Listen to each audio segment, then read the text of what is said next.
오늘은 믿음의 말로 살리는 성도, 믿음의 말로 살리는 성도라는 제목으로 하나님 말씀을 증거하겠습니다. 여러분, 지난 한 주 동안 어색함을 견디셨나요? 어색하지만, 때로는 거북하지만, 그러나 하나님 말씀에 순종하시는 삶, 그렇게 먼저 다가가고 먼저 손 내미는 삶을 사셨습니까? 네, 여러분들 눈빛이 열심히 했어요 라고 하는 눈빛이에요. 네, 여러분 분명히 어색할 겁니다. 그런데 내 앞에 있는 그 사람은 나보다 훨씬 더 어색합니다. 그 어색함을 견디고 예배하고 있어요. 그러니까 우리가 잠시 어색해서 그분에게 위로가 되고 격려가 될 수 있다면요, 그거 너무너무 귀한 거예요. 네, 여러분 한 주간 어색함을 이기고 서로 다가갔던 여러분들에게 격려의 박수 하겠습니다. 수고하셨습니다. 애쓰셨습니다. 자, 오늘은 지난주 봤던 이 요나의 말을 한 주 더 묵상해 보려고 해요. 왜냐하면 이 요나의 말이 심상치가 않아요. 그냥 우리가 요나서를 쭉 읽을 때는 요나가 좀 짜증이 났나 보다, 조금 불만이 있는 것 같네 라고 지나갔던 말인데, 이걸 한 절 한 절 묵상하면서 제가 보니까 오늘은 4절로 넘어가야 되는데 넘어갈 수가 없어요. 이 말이 보통 말이 아닌 거예요. 우리 다시 한번 오늘의 본문 요나 4장 3절 읽어볼게요. 시작. 여호와여, 원하건대 이제 내 생명을 거두어 가소서. 사는 것보다 죽는 것이 내게 나음이니이다 하니. 자, 이 말이 단순히 주님 너무 힘들어요, 너무 괴로워요, 차라리 저 죽고 싶어요, 이게 아니에요. 여러분 잘 보세요. 이 말은요, 하나님 그렇게밖에 못하시겠어요? 라고 하는 공격이에요. 하나님 이런 식으로 저 죄인들 회개했다고 용서해 주시고 이렇게 하시면요, 저 하나님 안 볼 겁니다 라고 하는 거예요. 저 견딜 수 없어요, 참을 수 없어요. 저를 뭘로 보시는 거예요? 차라리 저 죽어서라도 이거 안 보고 싶으니까 하나님 그렇게 하려면 하지 마세요 라고 하는 매우 심한 공격이고 비난이고 폭력이거든요. 그런데 이 말이 어떻게 포장이 되어 있냐면 마치 차라리 제가 죽고 말래요 이런 말처럼 굉장히 포장이 되어 있어요. 그래서 폭력적이지 않고 비난하지도 않는 것처럼, 거칠지 않은 것처럼 말하지만, 굉장히 믿음 있는 것처럼 말하지만 실제로는 아주 폭력적이고 아주 비난적이고 절대로 하나님께 해서는 안 되는 말이죠. 여러분, 우리가 뭔데 우리를 지으신 하나님께, 우리를 물고기 뱃속에 3일간 있다가 구해주신 그 하나님께 차라리 나를 죽이세요 라고 말하는 건, 여러분 이건 사실 요나가 절대로 해서는 안 되는, 창조주 하나님 앞에서 절대 해서는 안 되는 피조물의 자세고 말인데, 요나는 지금 아무렇지 않게 하고 있어요. 여러분, 이런 사람들이 무서운 사람이에요. 직분은 선지자인데 말을 정말 함부로 하는 사람. 그 말이 세상적으로 말하는 욕설도 아니고 비속어도 아니지만 굉장히 겸손한 척하고 말하는데, 그 말이 사실 상대방을 옥죄는 말, 상대방을 부자유하게 만드는 말, 눈치를 보게 만드는 말이죠. 사실 이 말은요, 하나님도 눈치 보게 하는 말이에요. 하나님 이렇게 하면 저 죽을 겁니다, 그러니까 하나님 똑바로 하세요 라고 하는 아주 말도 안 되는 말을 하고 있는 거예요. 여러분, 오늘 우리는 이러한 말들을 우리도 쓰고 있지 않은지 한번 돌아보길 원해요. 오늘 우리가 보고자 하는 것은 이 말을 여러분 어떻게 바꿔야 될까 하는 거예요. 여러분, 요나가 했던 이 말도 안 되는 차라리 날 죽이세요 하나님, 이게 뭡니까? 라고 하는 이 말을 사실 이렇게 바꾸면 얼마나 좋았을까요? 띄워주시죠. 자, 같이 읽어볼까요? 시작. 여호와여, 저는 다 이해할 수 없지만 하나님이 만백성의 구원을 행하시니 저는 온전히 신뢰하며 순종하고 감사하겠습니다. 이렇게 오늘 요나 4장 3절이 됐다면 여러분 정말 얼마나 좋았겠어요. 이랬으면 하나님이 얼마나 기뻐하셨겠어요. 그래, 내가 요나 너를 니느웨에 보내기를 참 잘했구나. 여러분, 이랬다면요 정말 하나님께서 요나를 통해서 기뻐하셨을 것이고 우리도 더 이상 고민할 일이 없어요. 그런데 이렇게 말하지 않고 요나는 나를 죽여라 라고 했단 말이죠. 차라리 날 죽여서라도 이렇게 하시는 거 아니죠? 하나님 너무하세요, 하나님 회개하세요 라고 하는 거예요. 네, 심하게 말하면 하나님 사퇴하세요 이거죠. 예, 내가 하나님 할 테니까 하나님 그만두세요. 뭐 그런 하나님이 다 있어요 라고 하는 이 극심한 말도 안 되는 하극상이 벌어지고 있는데, 저는 오늘 우리를 좀 돌아보기 원합니다. 우리가 흔히 쓰는 말, 정말 흔히 쓰는 말 중에서 욕도 아니고 상소리도 아니지만 상대방을 겁주고 상대방을 지배하려는 말들이 있단 말이에요. 나도 모르게 상대방을 옥죄는 말, 내 눈치를 보게 하는 말, 상대방이 마음껏 신앙생활을 못하도록 보이지 않는 공격을 하는 말들이 있어요. 그 말들을 오늘 7가지를 살펴보려고 합니다. 그래서 여러분들이 한번 체크하시면 좋을 것 같아요. 나는 저런 말을 쓰고 있지 않는가? 나는 나도 모르게 저런 의도로 상대방을 지금 옥죄고 있지 않는가? 라고 하는 것. 특별히 이거는요, 누가 많이 쓰냐면 교회에 오래 다니는 분들이 많이 써요. 지난주 말씀드렸죠? 기득권층이라고. 여러분들은, 예, 여러분 그 말 더 이상 기분 나쁘지 않으시죠? 네, 여러분 기득권층이 많이 쓰는 말을 7가지를 보려고 합니다. 먼저 첫 번째입니다. 거봐, 내가 그랬잖아. 거봐, 내가 그랬잖아. 너 그럴 줄 알았어. 너 또 안 될 줄 알았어. 여러분, 이런 사람들은 대체로 언제 이런 말을 하죠? 잘 됐을 때 이런 말 안 해요. 안 됐을 때, 지금 막 실망하고 좌절하고 있는데 거봐, 내가 안 된다고 그랬잖아. 이렇게 쉽게 말해요. 여러분, 이 말이 무슨 말인가요? 이게 내가 옳았음을 증명하려는 말이에요. 너 내 말 들었어야지. 내 말 안 되니까 이렇게 된 거 아니야. 야, 거봐, 내가 다 그렇게 될 줄 알았어. 근데 여러분, 이 사람이 원래 했던 말 기억하세요? 그냥 불평이었어요. 그냥 안 될 거야. 그냥 부정적인 말이었어요. 그런데 일이 정말 안 되고 나면 이 사람은 내 말대로 되었다라고 계속하면서 너 내 말 안 들으면 앞으로 또 실패하니까 내 말 들어야 돼 라고 우리를 계속적으로 지배하려는 말인 거죠. 여러분, 이런 말은 절대 하시면 안 돼요. 지금 일이 안 된 것도 서운한데 마음이 아픈데 거봐, 내가 그랬잖아. 안 된다고 그랬잖아. 너 왜 이렇게 고집을 부리니? 너 그러니까 너 계속 안 되는 거야. 너 또 그럴 거야? 라고 하는 말을 우리는 너무 쉽게 한다. 자, 그러면 어떻게 말하면 좋을까요? 이렇게 말하면 되죠. 같이 한번 해보겠습니다. 시작. 우리 함께 배우며 도전해 봅시다. 여러분, 이렇게 말해야 되는 거예요. 안 됐어요? 노력했는데 안 됐어요? 그러면 하나 또 배운 거잖아요. 아, 이렇게 하면 안 되는구나. 하나 좋은 걸 배웠어요. 그러니까 우리 함께 배우고 도전하고 다시 한번 해봅시다 라고 말해야 되는 거예요. 여러분, 우리 안에 있는 부정적인 사고를 없애는 게 정말 중요합니다. 일을 하려고 그러면 꼭 안 된다고 말하고, 그거 안 될 거라고 말하고, 안 되고 나면 거부라고 말하고, 여러분, 이게 부정적인 사고를 퍼뜨리는, 전염시키는 아주 좋지 않은 태도예요.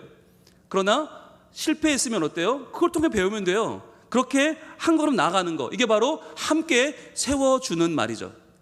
함께 세워주는 말. 그렇게 우리가 서로 여러분, 상황이 중요한 게 아니잖아요. 우리는 결과가 중요하지 않아요. 과정이 훨씬 더 중요합니다. 왜냐하면 우리는 우리의 지혜로 살지 않고 하나님의 지혜로 살기 때문에, 하나님께서 우리의 삶을 어떻게 인도하실까? 여러분, 그 마지막 결론은 아무도 몰라요. 우리는 거기까지 가는 중이에요. 그렇다면 지금 눈앞에 하나는 실패했다는 건 아무런 문제가 안 돼요. 이거 하나는 우리 삶을 어떻게 할 수 없어요. 그러나 한 번 더 배웠으니까 한 번 더 힘을 내는 거죠. 여러분, 우리의 작은 실패에 거봐, 내가 그랬잖아. 안 된다고 그랬잖아. 왜 네 고집을 부려서 이렇게 만들어? 라고 하는 말은 절대로 해서는 안 되는 말이죠. 두 번째, 이런 말이 있습니다. 너는 항상 그런 식이야. 너는 항상 그래. 너 또 그랬지. 너 항상 그래. 라고 하는 말. 이 말은 무슨 말일까요? 이게 과도한 일반화로 몰아붙이는 말이죠. 여러분, 항상 그런 사람은 없어요. 너 또 늦었지. 너 항상 늦어. 어떻게 집사님은 매번 늦어요? 여러분, 이런 얘기 들으면 어떠세요? 우리 차량대 왜 이렇게 항상 반음 떨어져요? 라고 하면 기분 되게 나쁘죠? 오늘만 떨어졌는데, 그죠? 예. 어쩌다 한 번 떨어졌구만. 매번 떨어지지는 않아요. 항상 떨어지는 사람은 없어요. 저한테도 목사님, 설교 오늘 항상 왜 그래요? 오늘 왜 그래요는 괜찮아요. 오늘 그럴 수 있어. 근데 항상 목사님은 항상 그래요. 그러면 저도 모르게 내가 그거밖에 안 되는 사람인가? 굉장히 제 자신에 대한 자존감이 떨어지겠죠. 그러니까 저의 삶을 자칫하면 그냥 놓고 주저앉겠죠. 난 항상 그런 사람이야. 난 항상 부족해. 난 항상 모자라. 여러분, 어떻게 말해야 될까요? 이렇게 말하면 어떨까요? 집사님, 조금만 이렇게만 해보시면 어떨까요? 이번엔 좀 아쉬웠지만 그러나 이렇게 한번 해보시면 훨씬 더 좋을 것 같은데, 목사님 항상 말이 빨라요가 아니라, 목사님 오늘은 조금 빨랐던 것 같은데 우리 조금만 다음에는 조금만 천천히 해보면 어떨까요, 목사님? 이렇게 하시면 어때요? 목사님 오늘은 톤이 좀 높으셨는데 목사님 오늘은 조금 무슨 일이 있었던 것 같아요. 그러니까 조금만 낮추시면 훨씬 더 듣기 좋을 것 같은데 라고 말하면 제가 왜 안 듣겠어요? 그런데 저한테 말하는 분들마다 목사님 항상 높대, 태어날 때부터 높았던 것 같대, 또 높을 거래. 이게 말해도 소용없겠지만 그러나 얘기한대. 여러분 이렇게 말하면 사람이 듣고 싶지가 않아요. 아, 나는 안 되나 보다, 나는 비정상인가 보다. 그럼 얘기 안 되는 거예요. 여러분 이건 무슨 얘기일까요? 사랑으로 기다려주는 말인 거예요. 아내가 늦을 수 있어요. 준비가 오래 걸릴 수 있어요. 그러면 여보 오늘은 정말 특별히 이뻐지느라 조금 더 시간이 걸렸군요 라고 말하면 돼요. 그렇죠. 실제로 오늘 조금 더 이뻐지려고 한 거 아니에요. 그렇죠. 그런 거잖아요. 그런데 당신은 맨날 늦어. 당신 때문에 항상 내가 30분씩 늦으니까 나 창피해서 모임 못 나가겠어 라고 말하면 그때부터 이제 싸우자는 거죠. 네. 여러분 사랑으로 기다려주는 말이 너무너무 중요해요. 특히 아이들한테 수학 못하는 애한테 너는 항상 수학을 못하니 라고 하면 안 되고, 이번에 네가 이 계산이 어디가 틀렸는지 한번 보자, 어디서 부족했는지 한번 알아보고 우리 한번 개선해보자, 이번은 네가 조금 아쉬웠구나 라고 말해줄 수 있는 부모가 있다면 얼마나 좋을까요? 자, 세 번째 말은 내가 너를 어떻게 키웠는데. 내가 너를 어떻게 키웠는데. 여러분 이거 주로 이제 주말 드라마에 많이 나오는 대사죠. 너 어떻게 엄마한테 이럴 수 있어? 내가 너를 어떻게 키웠는데. 여러분 근데 이게 부모님들만 하는 말이 아니에요. 의외로 교회에서 이런 말 많이 해요. 아, 내가 집사님 어떻게 여기까지 도와줬는데, 내가 세제 가지고 오셔서 아무것도 모르실 때 제가 다 정착하게 도와드린 거 아닙니까? 근데 왜 저한테 이러실 수가 있나요? 라고 우리는 상대방에게 부채의식을 자꾸 만들어주는 경우들이 있어요. 그래서 여러분 이런 말은요, 빚을 지은 후에 통제하는 말입니다. 상대방을 없는 빚을 만들어버리는 거예요. 내가 당신이 이렇게 해줬는데, 이만큼 내가 사랑해줬는데 어떻게 나한테 이럴 수가 있느냐. 보통 이런 사람은요, 작은 거 하나에 상대방이 거절하면 이렇게 발끈합니다. 그러면서 자기가 지금까지 했던 걸 다 내놓으라는 식으로 그렇게 모든 걸 포장해서 마치 대단한 것을 베푸는 것처럼 이야기하는데, 여러분 교회 안에서 이렇게 상대방을 통제하려는 사람들이 있어요. 자, 그러면 뭐라고 해야 됩니까? 이렇게 말하면 되죠. 하나님께서 하셨습니다. 지금까지 당신이 우리 교회 오신 거, 여기서 지금까지 해오신 거 하나님이 하신 겁니다 라고 은혜를 고백하는 말을 하는 거죠. 은혜를 고백하는 말. 여러분 이 말이 정말 교회 안에 필요해요. 여러분 우리는 누군가 누구를 키워준 게 아니에요. 누가 누굴 도와준 게 아니에요. 결국 우리 모두가 다 도구고 하나님이 하신 거예요. 그러니까 교회 안에서 어떤 분들은 어떤 누가 전도해서 오셨다? 그분을 통해서 하나님이 하신 거죠. 그러니까 그분이 뭔가 자기의 지분을 요구할 만한 것은 없는 거예요. 여러분이 찬양대에 누가 오도록 인도해 줬다, 고마운 일이죠. 그런데 그분보다 나중에 온 분이 더 열심히 할 수 있잖아요. 그럼 그분이 인정받을 수 있잖아요. 그런데 우리는 그걸 보기 힘든 거예요. 내가 데려왔는데 저 사람 나보다 더 사람들이 좋게 평가하고 나보다 더 뭔가 인정받는 걸 못 견디는 거죠. 그러면 우리는 아유, 내가 어떻게 저 사람을 키웠는데 저렇게 나한테 함부로 할 수 있지, 이런 마음을 갖게 된단 말이에요.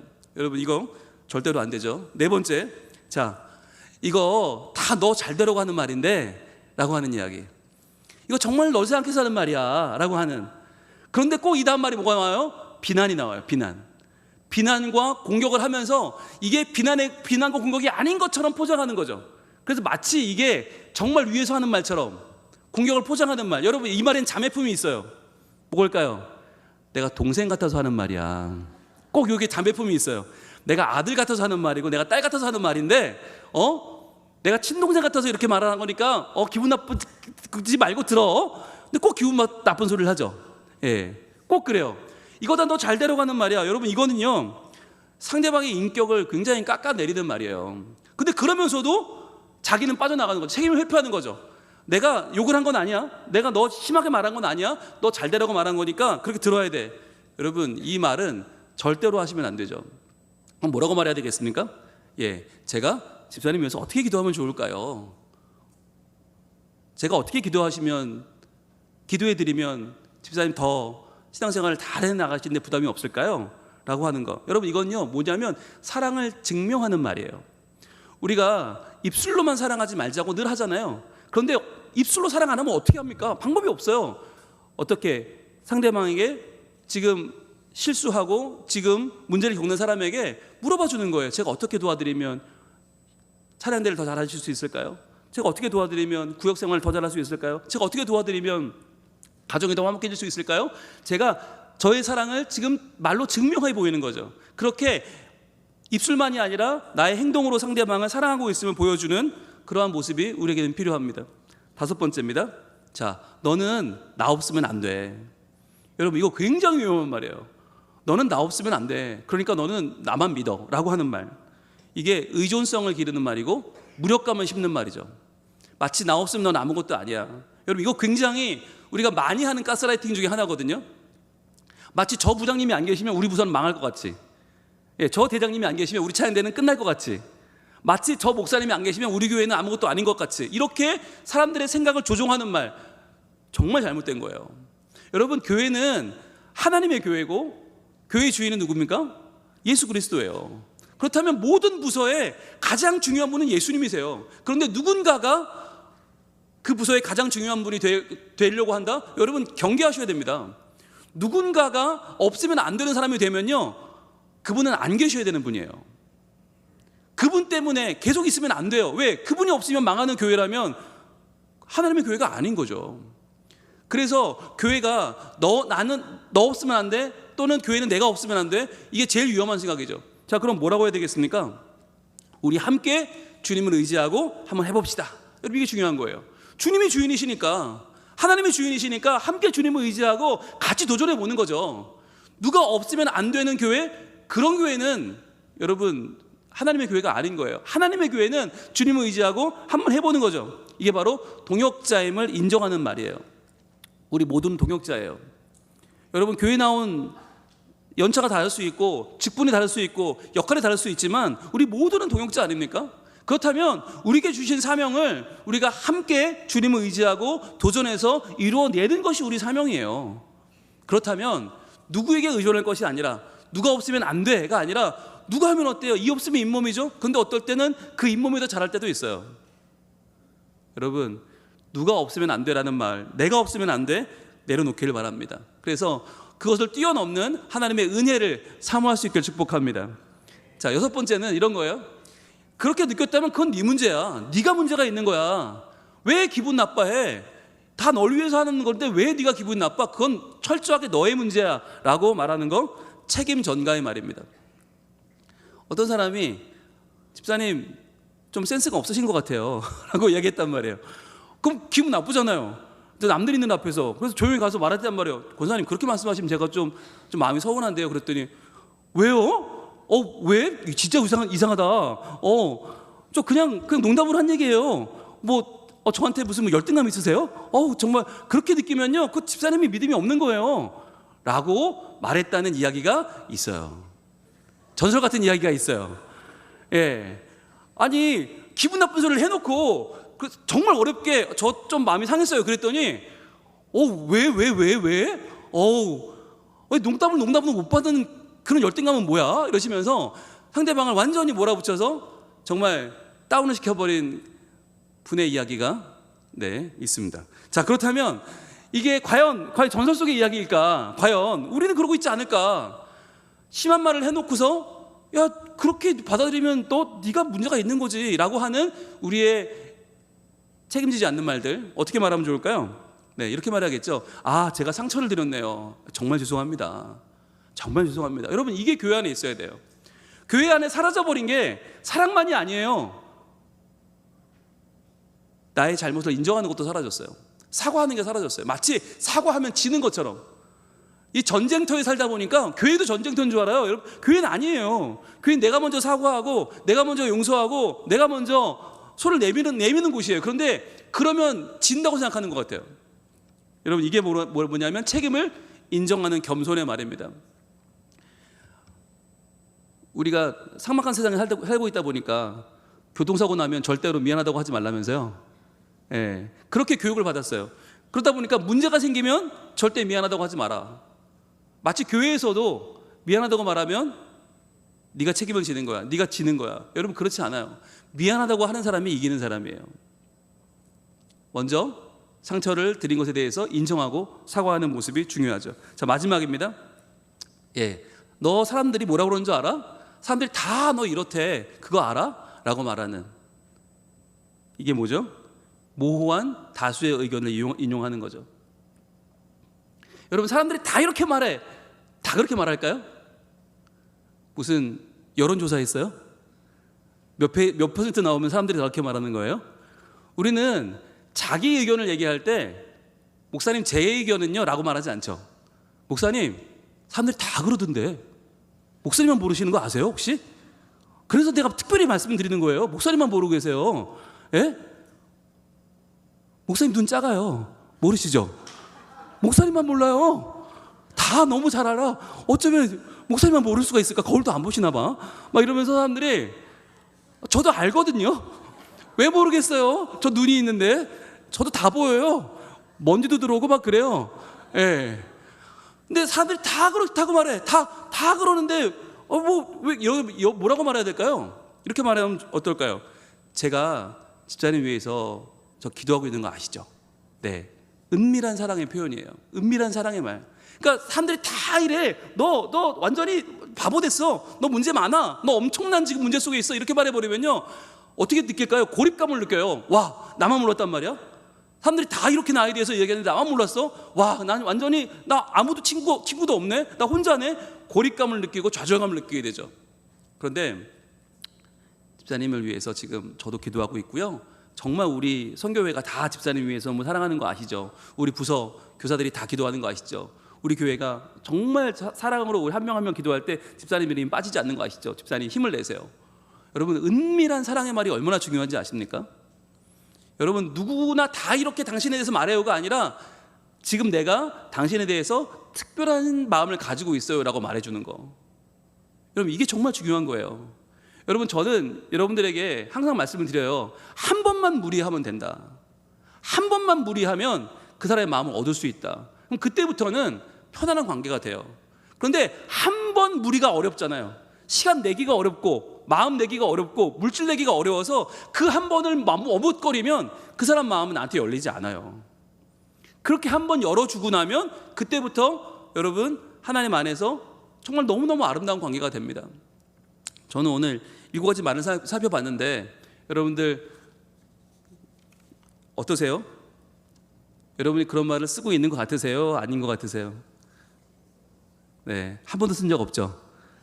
네, 그렇게 생각했던 제가 문제인 거죠. 네, 그렇게 썼다고 생각하는 제가 문제인 거죠. 네, 다 제 책임인 거죠. 그렇죠. 네, 여러분은 한 번도 안 썼는데, 그죠? 네, 저 혼자 막 소설을 쓰고, 네, 다 제 문제예요. 네. 자, 그런데 여러분 그렇다면, 그러면 그 말이 그렇게 조심스럽다면, 그럼 말하는 것도 조심스럽고 듣는 것도 조심스러우면 앞으로 내가 듣는 말은 다 안 들어야 되는가? 아니요.